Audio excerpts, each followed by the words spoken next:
Big news coming out of the Manhattan DA's office, Popok. We've been waiting all this time to see what they're going to do, given the Trump's request to delay the trial, delay the sentencing, dismiss the case altogether, and his claims that he's immune from prosecution while he is president, because there is this OLC memo coming out of the Department of Justice that says a sitting president cannot be prosecuted. And obviously, the supremacy clause of the United States Constitution would then make that apply to the state level prosecution. So what does that mean since he's already been prosecuted? It's just waiting for sentence, and it's waiting to see if he is going to, how presidential immunity applies to this case. So really, we've been trying to figure out what the Manhattan DA's office, my old office, is going to do. And we got big news today because they filed a letter essentially acknowledging that the sentence has to be adjourned because they have to resolve this immunity question, right? There's this question out there is, how does Trump versus the United States apply to this particular case? Because they created this new category of evidence that can't be used in, even if it's a proper prosecution of a private matter like this one was, when he was convicted of 34 counts, 34 felonies for paying off Stormy Daniels through his private lawyer, Michael Cohen. So even if that conduct is permitted and allowed, the Supreme Court created this new doctrine that essentially said you can't use certain evidence that would be, they call it immune evidence. And so it's things like Hope Hicks, who happened to be also a White House employee at the time. She was a communications person at the White House, and they had conversations while he was president. Was that allowed to come in or not? Judge Merchan has to make that determination. He has to look at the record and make that finding. And so that has to happen before he's sentenced. And so what the Manhattan DA's office has essentially said was, we understand that we have to press pause on further proceedings, the current proceedings like sentencing, but the immunity decision, we're going to litigate that now. So first, what has to happen, though, is the defense has to submit their actual motion to dismiss, because that's what they're seeking. They're seeking dismissal of these charges. The prosecution said they are going to oppose that. So they asked for a new schedule, for the defense to file their motion to dismiss, and for them to respond. What might happen, so either the defense is going to file a motion to dismiss, or they're going to seek to stay these proceedings. It depends. Do they think they can stop them? If they do, in 4 years, this all starts up again, and Trump could be sentenced. You're looking at a situation where Trump actually could be sentenced to prison after he's president. So that is really where we are, is to see what happens. And for those people who are disappointed that Trump is not going to be sentenced, this is something that we've been talking about, Popok, on Legal AF multiple times. There really was no path to sentencing him before the election once he won, because of Trump versus United States and this immunity decision, and because that has to be applied to the facts of this case, and it can be taken all the way up to the Supreme Court if Trump disagrees or the prosecution disagrees with Judge Merchan's analysis. So that is something that will happen, can happen, and won't happen before he takes office. So I think that what's going to happen next is Trump, through his lawyers, is going to try to decide, do we seek a stay of all of this and postpone it until after he's president, or do they do this motion to dismiss and see where that goes?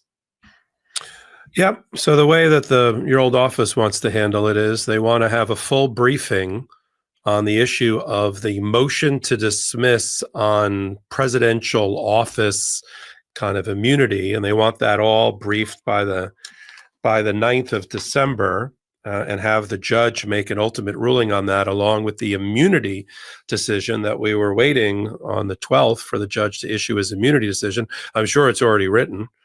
And have the immunity decision and this motion to dismiss all get fully briefed, so that the court can make its ultimate ruling. But they've already signaled in this new filing, this letter brief or letter motion paper that we've gotten, that they are going to oppose any attempt by Trump to move to dismiss on the grounds that the post-conviction sentencing process needs to be outright dismissed because he won last Tuesday. That is not, they believe, the law.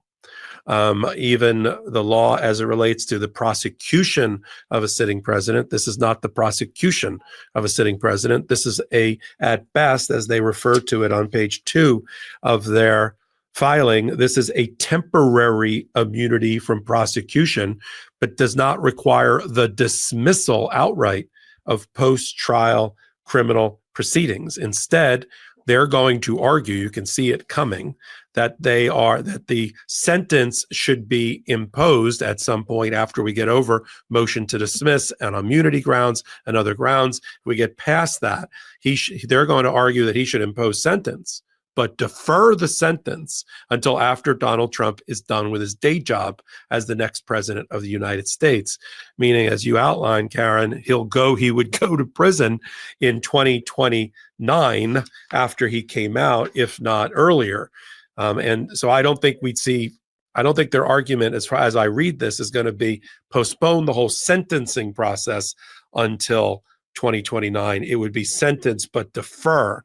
Now, the argument on the other side is, we can't have the shadow of a sentence hanging over the office of the presidency, would impair and impede and undermine. And, listen, this is what happens when America votes for a guy who committed crimes before he was president and then elected him president again. We're in uncharted waters, so to speak. And everybody recognizes, including in the new filing, that this is all going to go up to various levels of appellate courts, both within New York State Court and also over to the feds with the United States Supreme Court, depending upon the immunity decision and all. Creatine isn't just for the guys or athletes anymore. Whether you're a woman looking to tone, a guy looking to bulk, a sleep-deprived parent looking for an energy and cognitive boost, or a grandparent looking to maintain or build muscle, creatine gummies can help. Maybe you should be adding creatine to your wellness routine, but you've heard the myths about bloating and hair loss, or are afraid of the loading phase. The reality is, those myths are not backed by the science. Proper creatine supplementation through Create results in no bloating, no cramping, and no hair loss. I found a new way to cut out that second or third cup of coffee in the morning, and it's through creatine. Trust me, I never would have believed it until I tried it. But I'm getting so much energy and focus from my favorite Create creatine gummies that next cortado is no longer calling my name. Create delivers creatine through gummies, not powders like other brands. Create gummies are tasty, no mess, efficient, easy to take, travel well, and there's no loading phase. Create's creatine gummies are NSF certified for sport, so athletes can take it without any worries about testing flags. Use CreaPure. They're third-party tested, made in the USA, vegan, non-GMO, and have 100% natural ingredients with 1.5 grams of creatine monohydrate per gummy. Create's gummies are convenient. Take them anywhere. And they taste great, so it's easy to stay consistent. So you get the long-term benefits of using creatine. Create comes in 4 fantastic flavors: orange, blue raspberry, watermelon, and sour green apple, a customer favorite. If you're like me, you take your health and wellness seriously and are looking for a safe extra boost. And with Create, I have found a simple gummy way to body health, and I can see the results.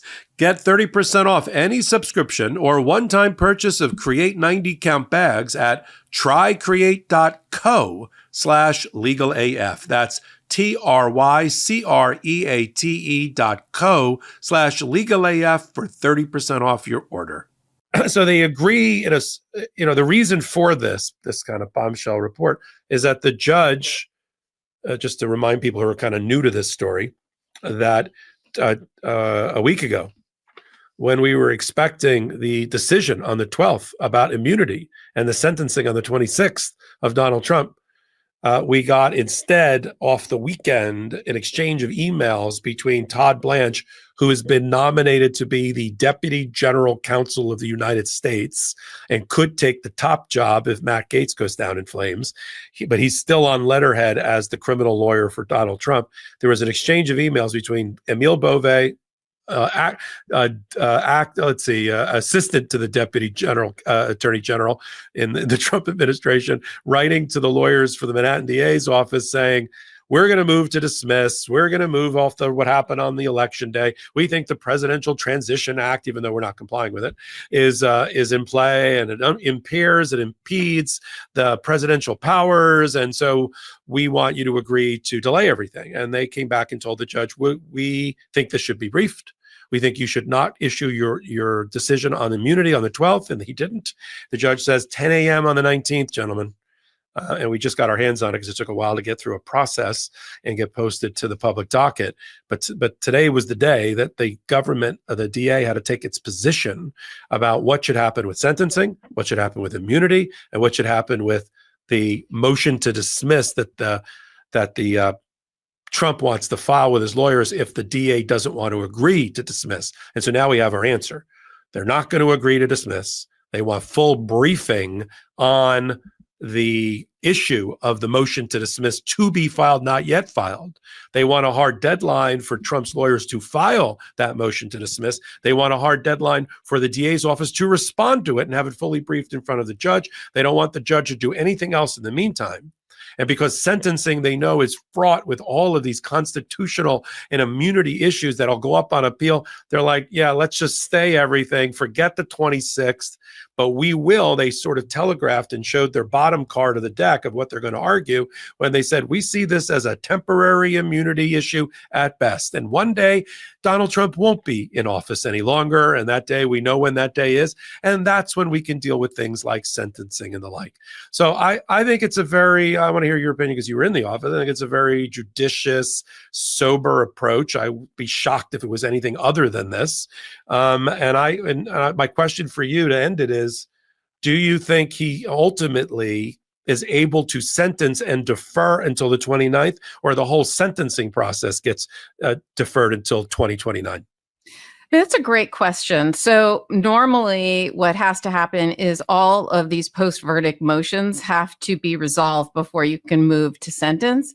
And because this is something that he will appeal all the way up to the Supreme Court, I just think from a logistical standpoint, we won't get sentencing, even though I do agree with you that he could be sentenced before he takes office, but I just logistically don't see it happening. And so I think that's why the prosecution said to put over the sentencing kind of indefinitely, because I think they see that it's not logistically possible at this time. One other thing I just want to point out, Popok, is when the defendant Trump was arrested originally, he had to be released, right? And he's released on bail, maybe not money bail, but he's released on bail conditions, right?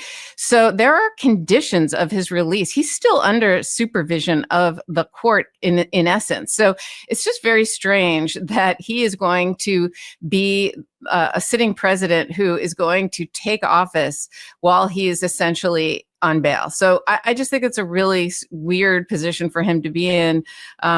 And here we are in these unprecedented times. But I think we're going to have to wait for his sentencing, given it's all about U.S. v. Trump. It's all about that presidential immunity case. And that's what's causing this. It's the Supreme Court. By the time we tune in tomorrow for our midweek Legal AF, which Karen, you and I do together for the MeidasTouch Network, we may have the next piece of paper in this new fast-moving story, which would be the Trump lawyers filing their paper about this, about whether they agree to the briefing schedule, the sentence. They're going to file something. They can't leave this unresponded to, since the Manhattan DA is sort of signaling and socializing their argument in advance in a little bit of advocacy, which I agree with. Certainly, I've done I've done worse or better with judges in advance to try to get the first word in. They'll get their word in, and then Judge Merchan, as he always does, always comes up, I find, with a very reasonable, logical approach to things, and that will come very quickly. So I think you and I, in some version, will be talking about it on Midweek Legal AF. We'll be talking about it on Hot Takes. At least 2 more pieces of paper that we're expecting likely this week: defense, opposition, and Judge Merchan, as he's charged to do, settling the dispute with the final order about this issue, and then we will go on from there. So until our next series of hot takes on these issues, you've got Karen Friedman Agnifilo and Michael Popok. Tune in on this Wednesday, to watch our midweek edition here on the MeidasTouch Network and on audio podcast platforms of your choice. Watch Karen, who has another podcast as well called Mistrial, where she has a show also at the intersection of law and politics with two colleagues that are also former prosecutors. And then we've got the Legal AF YouTube channel, Legal AF MTN, for all of this breaking news. Until that time, Karen, anything else? No, it's just big news, and it's just at least the Manhattan DA's office made it happen. Yeah, the only one. And they're not dismissing the case. Yeah, the only one. The only case that's going forward. The Georgia cases stayed indefinitely. Yep. First to prosecute, first to convict. And here we are. So until our next time together, Michael Popok, Karen Friedman Agnifilo. Real quick, Meta just changed their algorithm to suppress political content. Please follow our Instagram @MeidasTouch right now as we head towards 400,000 followers so you don't miss a beat.